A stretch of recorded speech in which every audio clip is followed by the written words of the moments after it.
The Oscars are about honoring the year's best movies, but they're also a TV show devoted to attracting an audience that will benefit host network ABC and promote the movie business. And after record low ratings in 2021, the old adage about the Lord helping those who help themselves comes to mind.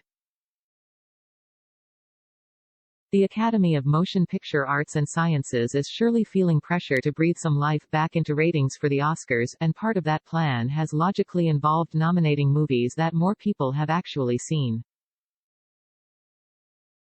Yet despite expanding the Best Picture category to 10 nominees, few of the major contenders in the nominations unveiled Tuesday morning meet that description, especially if it means having seen those films in theaters. Before the nominations, producer Cassian Elwes, known for smaller-scale films like Mudbound and Lee Daniels' The Butler, tweeted that it was short-sighted for the Producers Guild's awards to overlook the two terrific movies that saved the theatrical business this year, Spider-Man: No Way Home and No Time to Die.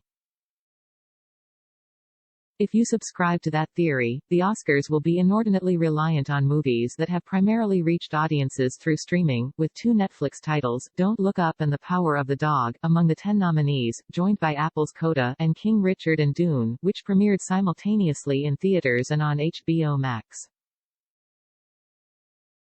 The last two are from Warner Brothers, like part of Warner Media. As for the aforementioned movies that saved the theatrical business, Spider-Man, currently the fourth biggest domestic box office release of all time, received a lone nomination for visual effects, while Daniel Craig's final appearance as 007 was recognized for Best Song, Sound and Visual Effects. Granted, the belief that popular movies are key to boosting Oscar ratings doesn't always hold true, although the most watched telecast ever remains the year that Titanic sailed away with Best Picture. Yet it seems undeniable that hit films broadly help, giving potential viewers more of a rooting interest in who and what wins. Mindful of that, the Academy flirted with introducing a popular film category in 2018, seeking to add a more populist streak to the ceremony. After members shot down the idea for various mostly logical reasons, the organization opted to expand the Best Picture category to 10 movies, in part hoping that at least a few widely seen titles would sneak into the mix.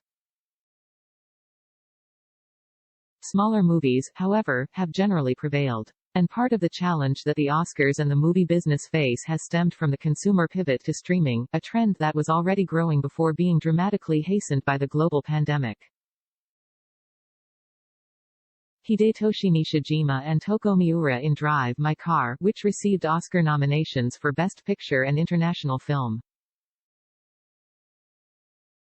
For theaters worried about their future, the fact that people interested in catching up on nominees will find The Power of the Dog, this year's most nominated title, with 12, and Don't Look Up on Netflix, along with others that earned major nominations, including Tick, Tick,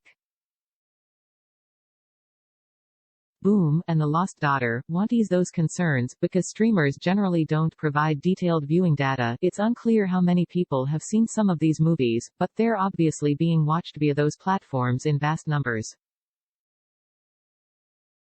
Witness the Billboard-topping songs from Encanto, a nominee for Best Animated Movie, which took off once that title landed on Disney+.